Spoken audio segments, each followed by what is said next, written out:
네, 여러분 안녕하십니까? 놀라운 일 연구소의 이노베이션 스터디 시간입니다. 최근 들어서 코로나19가 다시 한번 확산되면서 많은 기업인분들 그리고 창업자분들이 여러 가지 어려움을 겪고 계실 거라고 생각합니다. 저도 그 어려움에 굉장히 많이 공감하고 있는 사람 중에 한 사람이고요. 여러분들이 이 어려움을 하루빨리 극복하고 오히려 또 기회로 만드실 수 있도록 거기에 도움이 되는 많은 지식과 또 지혜 그리고 마인드셋을 나누는 그런 콘텐츠를 만들도록 하겠습니다. 오늘도 그런 연장선상에서 여러분들과 함께 한 가지 이야기를 나눠보고자 합니다.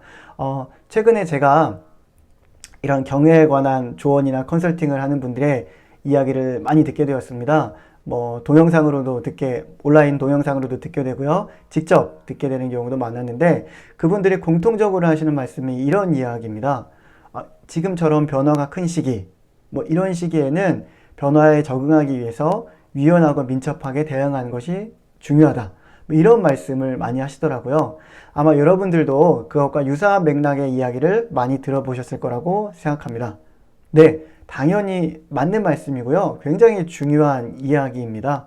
네, 변화에 적응하지 않고 과거의 방법만 고수한다면 당연히 도태될 수밖에 없겠죠. 그런데 여기에서 한 발 더 나아가서 그렇기 때문에 변화에 적응해야 하는 유연성과 그런 민첩성이 중요해졌기 때문에 이제는 기업이 장기적인 목표와 장기적인 전략을 세울 필요가 없다라는 극단적인 발언을 하시는 분들도 일부는 계신 것 같습니다. 자, 그런데 저는 그 내용에는 결코 동의할 수가 없고요. 오히려 반대로 이런 시기일수록, 이런 위기 상황일수록 우리 기업 혹은 내 사업이 나아가야 할 장기적인 목표와 장기적인 계획을 더욱더 명확하게 수립해야 하는 시기다 라고 말씀을 드리고 싶습니다. 네, 여러분 같이 한번 한 가지 상상을 한번 해봤으면 좋겠습니다. 여러분이 큰 배를 이제 이끌어가는 어떤 선장이 됐습니다. 네, 큰 배를 운행하는, 그런데 바다를 쭉 항해하던 중에 굉장히 짙은 안개를 만났습니다. 자, 예기치 못한 안개가 찾아왔는데 이때 여러분은 어떠한 전략으로 이 어려움을 돌파하실 생각이신가요? 네, 여러 가지 아이디어가 있으시겠지만 상황을 한번 저희가 유추해보면 일단 짙은 안개 때문에 우리의 시야는 굉장히 좁아져 있을 겁니다. 가시거리가 좁아져 있을 거고요. 또 한 가지는 방향 감각 역시 매우 약해져서 우리 배가 어디로 가고 있는지 굉장히 혼란스러운 상황이 닥쳐왔을 거라고 생각합니다. 이때 어떻게 행동을 해야 될까요? 네, 맞습니다. 일단은 눈앞에 닥친 환경, 워낙 가시거리가 좁아졌기 때문에 더욱더 예민하고 또 주의를 기울여서 앞을 바라봐야 되겠죠. 그리고 예기치 못한 상황, 암초라든지 아니면 여러 가지 위기 상황에 대처하기 위해서 민첩하고 유연하게 그런 경계태세를 갖춰야 할 것 같습니다. 네, 굉장히 중요한 일이죠. 하지만 이것 못지않게 중요한 일이 또 있을 겁니다.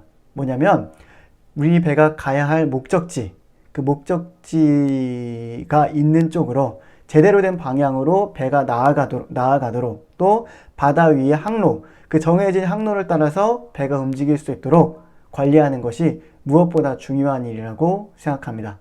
그런데 자칫 눈앞에 시야에 보이는 일들, 그런 일들을 해결하기 위해서 전전긍긍하다 보면 더 중요한 방향과 항로를 잃어버릴 수가 있다는 거겠죠. 자, 이런 상황과 지금 우리가 처한 상황도 똑같습니다. 네, 코로나19라는 특별한 상황으로 인해서 굉장히 불확실한 미래가 우리 앞에 놓여 있죠. 이런 상황 속에서 지금 나에게 닥치는 상황에 적응하기 위해서 유연하고 민첩하게 대응하는 것 굉장히 중요합니다. 하지만 그것만으로는 굉장히 부족한 부분들이 있을 수 있다는 겁니다. 자칫 내게 보여지고 내게 느껴지는 상황들, 그것들을 해결하는 일에 몰두하다 보면 정말 궁극적으로 내가 가야 될 길, 내가 가려고 하는 목적지 자체와 거리가 멀어질 수가 있다는 겁니다. 저는 혹시 어린 시절에 이런 놀이 한 번씩은 해보셨을 것 같습니다. 운동장에 쭉 하나의 줄을 그어 놓고요. 그 줄을 따라서 걸어가는 놀이 한 번쯤은 해보셨을 것 같은데요. 눈을 뜨고 이 줄을 따라 걸어가는 건 어렵지가 않습니다. 굉장히 잘 되거든요. 그런데 눈을 감고 이 줄을 따라 걸어가는 것은 굉장히 어렵습니다. 자, 눈을 감고 이 줄을 따라 걸어가다 보면 어떤 현상이 벌어지냐면 분명히 내 느낌, 내 생각에는 나는 이 줄을 따라서 제대로 걸어가고 있다고 느껴집니다. 예, 본인은 그렇게 느껴지거든요. 그런데 한참을 걸어가다 보면, 한참을 걸어간 이후에 눈을 떠보면 원래 그어져 있던 그 줄과는, 그 선과는 전혀 다른 곳에 내가 걸어온 나를 발견할 수가 있게 되는 겁니다. 자, 왜냐하면 차이는 하나입니다. 선을 보고 걸어갔느냐, 보지 않고 걸어갔느냐, 그 차이 때문에 내가 선과 멀어졌느냐, 또 선대로 걸어갔느냐, 그런 차이가 결정이 된 거죠. 자, 이것과 한번 비교해서 지금 이 팬데믹 시대에 우리가 사업을 진행하는 부분을 한번 설명을 드려보면, 바로 이 선이 저는 장기적인 목표와 장기적인 전략, 조금 더 나아가면 우리의 꿈과 비전이라고 생각합니다. 이런 것이 명확하게 설정되어 있다는 것은 바닥에 선을 그어놓고 걸어가는 것이라고 생각하면 될 것 같고요. 이런 거 없이 그냥 당장 내 앞에 닥친 상황, 내 눈에 보여진 현실, 거기에 맞춰서 뭐 일을 처리해 나가는 것은 눈을 감고 앞으로 걸어가는 것과 같다고 생각합니다. 자, 그래서 저는 이런 시기일수록 여러분이 더욱더 명확하게 우리 회사, 내 사업이 나아가야 할 장기적인 목표, 장기적인 계획을 명확히 하셔야 되고요. 또 나의 꿈, 그리고 우리 회사가 주는 비전을 더욱더 선명하게 한번 그려보셔야 될 시기라고 생각합니다. 2003년 그 사스가 중국 대륙을 강타했습니다. 그 당시에 지금은 우리에게 굉장히 익숙한 글로벌 기업 알리바바는 설립한 지 4년밖에 안 된 신생 기업이었습니다. 그런데 회사 내에 이 사스 감염자가 나오면서 전 직원이 재택근무를 해야 하는 그런 굉장히 위기라고 해도 지나치지 않은 그런 상황을 마주하게 됐습니다. 자, 일반적인 기업 같으면 이런 위기 속에서 굉장히 사업의 어떤 기세가 꺾이거나 굉장히 소극적인 형태로 전환되었을 법한 그런 어려움인데, 이 당시 알리바바의 회장이었던 마윈은 그렇게 하지 않고 오히려 더욱 적극적으로 사업을 펼치기 시작했습니다. 그러면서 이 시점에 타오바오라는 서비스를 런칭하게 됩니다. 자, 2003년 이전까지 알리바바는 알리바바라는 이름의 서비스만을 주력으로 해왔습니다. 알리바바는 B2B 거래를 도와주는 인터넷 상거래, 전자상거래 서비스거든요. 즉, 기업과 기업의 거래를 연결해주는 그런 서비스가 알리바바의 주력 사업이었습니다. 그런데 이 시기부터 알리바바는 B2B가 아니라 B2C, C2C 사업으로 전자상거래 사업을 확장시키기 시작합니다. 그래서 B2C와 C2C를 할 수 있는 플랫폼 이름이 바로 타오바오였고요. 이때 생긴 타오바오는 오늘날 알리바바를 있게 해준 가장 큰 힘이 되어주고 있는 그런 사업 영역 중에 하나가 되었습니다.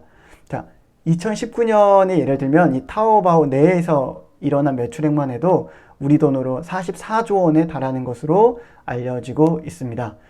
이때 알리바바의 마윈 회장이 주장한 것이 바로 물구나무 경영인 겁니다. 네, 남들과 똑같은 시선으로 상황을 바라봐서는 절대 기회를 잡을 수가 없고 제대로 경영을 할 수가 없다. 이제 우리는 거꾸로 보자. 물구나무를 서서 다른 각도로 우리가 처한 현실과 우리의 앞에 놓여있는 기회를 바라보자 라는 취지의 그런 슬로건으로 생각해 볼 수가 있습니다. 자, 이런 경영의 힘으로 알리바바는 그런 위기라고 볼 수 있는 상황을 위기로 인식하지 않고 기회로 삼아서 다양한 서비스를 런칭하면서 지금과 같은 글로벌 기업으로 성장할 수가 있었습니다. 자, 여기서 우리가 살펴봐야 될 것은 그 알리바바의 회장이었던 마윈의 재치와 능력, 뭐 이런 것들도 있지만 그 마윈 회장이 왜 그런 어려움 앞에서 포기하지 않고 사업을 더욱 성장시키고자 하는 그런 전략을 생각하고 사고할 수 있었냐라는 것이죠. 저는 그 힘이 제가 생각하기에는 그 알리바바의 회장 마윈 속에 그의 마음속에 있는 어떤 분명한 꿈과 목표, 그리고 장기적인 목표, 장기적인 전략이 있었기 때문이라고 생각합니다.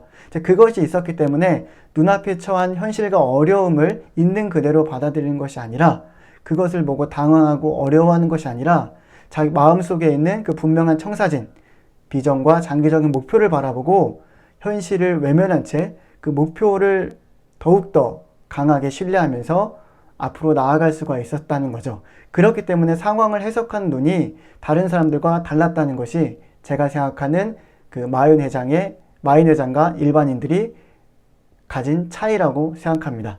자, 여러분, 이런 위기 상황에서 변화에 적응하고 또 유연하고 민첩하게 무언가를 해내는 것도 정말 중요합니다. 하지만 비즈니스를 진행할 수 있는 힘, 또 더욱더 깊은 사고를 하고 앞으로 나아가게 하는 그런 힘은 바로 여러분 마음속에 그려져 있는 분명한 비전과 장기적인 목표에 따라 달라질 수가 있습니다. 자, 그래서 여러분 이 시기에 너무 움츠러들거나 아니면 너무 현실적인 사람이 돼서 눈앞의 문제를 처리하는 일에 에만 몰두하지 마시고요. 물론 그런 시급한 일들을 처리하지 말라는 뜻은 아닙니다. 그런 것들을 당연히 다 기본적으로 해 나아가지만 일정 부분 시간을 내서 나의 장기적인 목표, 또 그걸 이루기 위한 전략, 그리고 정말로 내가 하고자 하는 일이 무엇인지 분명한 비전과 꿈, 이런 것들을 더욱더 깊이 있게 한번 생각해 보셨으면 좋겠습니다. 그러면 그런 것들이 아까 제가 앞서 설명드렸던 것처럼